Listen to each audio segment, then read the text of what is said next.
Hello, I'm Robbie Stingle, and thank you for watching. Today, we're going to talk about this.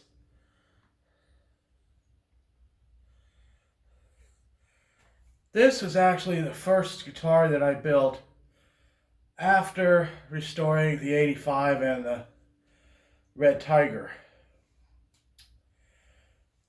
This neck is a transition pointy neck from 1986. It is not a three-piece neck. The headstock is glued on at the end. I bought this neck with the neck plate that came off the guitar it came off of, and the screws, for about somewhere around $425. I thought it was worth that price because it did come with the neck plate and the screws. Now let's get into these three-piece pointy necks for a minute. We actually have to go back into kind of some Kramer neck history. So, when Kramer came out with the Baretta in '83 and stopped it in early '84, they only made about 200 of them. And that had the one-piece quarter swan ESP neck. Now these necks, you needed a 8 inches wide piece of wood, to cut these out of. So there's a lot of waste wood. And Dennis wanted to save money. So he went with the angled headstock because you could make most of the neck out of a 4-inch blank and then glue on the pieces for the headstock, and the glue joint was stronger at an angle. It wasn't for string tension, it was to save money. And when they went to the pointies and got through the transitional phase, which this was, and some of the first ones,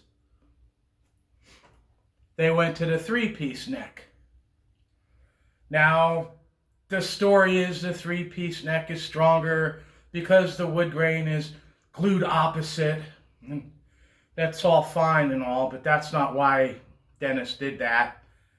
He did it because you could make necks out of, 2-inch wide pieces of wood glued together. Smaller wood means less money to make them. And that's what he told ESP. And that's what they did. So that's the story behind the three-piece pointy necks.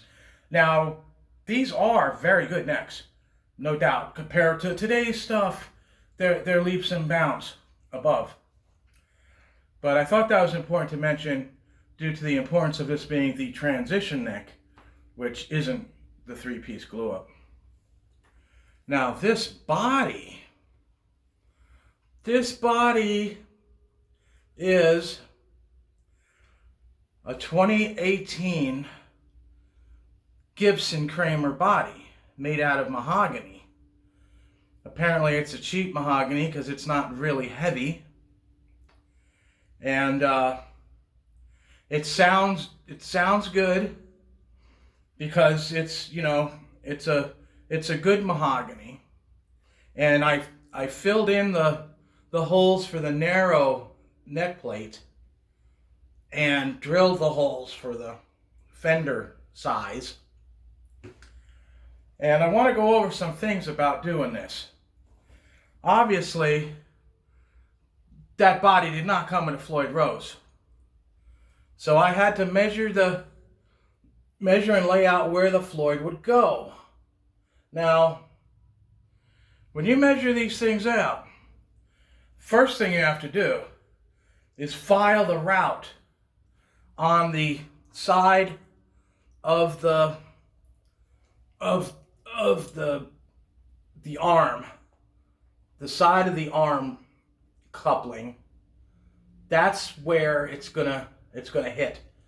And that has to be clearance before you even try to lay out the Floyd, because it won't go over enough to do that. The second thing is, when you're measuring the scale from the nut to the saddle, where the string goes into the saddle, make that measurement 2 3/4 inches, 25 3/4 inches. That extra amount of room will make the saddle sit in the middle of the base plate and give you the best adjustability. So don't lay it out at 25 1/2 and expect it to work. Now, I've done this a few times, and that measurement works the best, believe me. So after you get that Floyd set in the right spot, you can mark the spots where you're going to drill the holes. Now, I do not use inserts. The threaded inserts for the Floyd roses leave play in the post. It'll move a little bit. If you're as picky as I am, that makes a difference as far as staying in tune. I always have and always will use the wood screw posts. When you drill the wood screw post, you drill it smaller than the diameter of the stud. So when you screw it in, it wood screws into the wood. And it remains tightness. I have never had a post lean. I have never had wood break. But the Floyd Rose was really designed for, 9 to 42 strings, and for 2 springs on the block. If you put 12 gauge strings on it, put 5 springs on the block, and raise up the bridge so the stud isn't down far enough, I could see how it could pull out that way. But as a rule, when I put the stud in the guitar, I leave about 1/8 of an inch above the top of the body for the Floyd Rose height. It's pretty standard. Now, I thought maybe you guys that are gonna, try to upgrade or make a Kramer, you can use the Gibson body from 2018. I don't know about 2019, but I got a 2020 body, and one of those, I think it was a Baretta special body, and I built a guitar out of it. When I was drilling those Floyd holes, I noticed there's a cavity in there. They it's like a weight relief thing. It's not very big, but you can feel it when you're drilling the hole. You got to a certain point, and then it went to the next level like that. It wasn't a problem with holding the stud in, but they upped the body wood. It was still a very light body, but when I got done, it squealed like a pig, and I ended up giving the guitar away. But which I had built, it had an ESP pointy non-tilt neck. Now those necks are very good too. Those are a very good neck. They tend to break on a headstock, but they're easily glued and repaired. It's not a big deal. So when I was putting this guitar together for this guy, and he's a Air Force veteran living in Pennsylvania. He's a really nice guy. And I put a piece of wood between the pickup and the body, and that squelch went away. So keep that in mind if you're into high gain and not modeling amps, and you want to get the good tone feedback. That will work with the newer bodies. But of course, they have a recessed barrel jack, and they have a hole drill through the pickup route into the back route for the ground.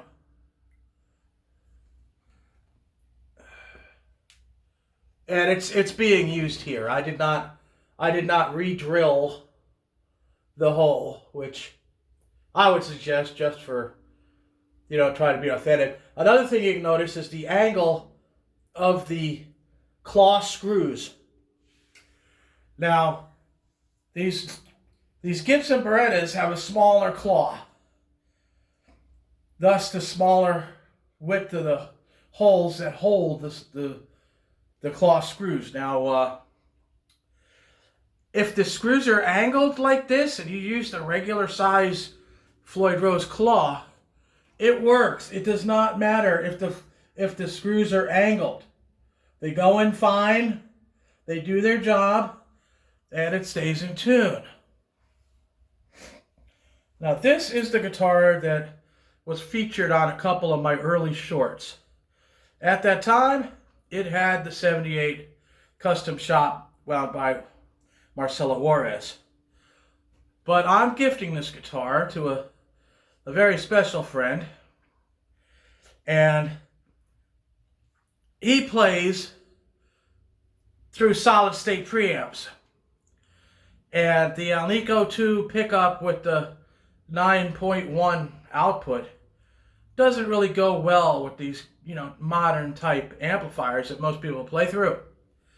So I switched the pickup out to this Schaller. This Schaller has about a 14-point output. So it's a higher output. You can kind of hear it. It's a little feisty on the video. And this Floyd was one of the first ones I've got from these guys that sell these parts. And of course, I've mentioned Uplander several times, Ontario, Canada. He's really great. And there's another guy in Pennsylvania, and he's Stignatsu. He has a very large inventory. And his brand is Rodney James Diode.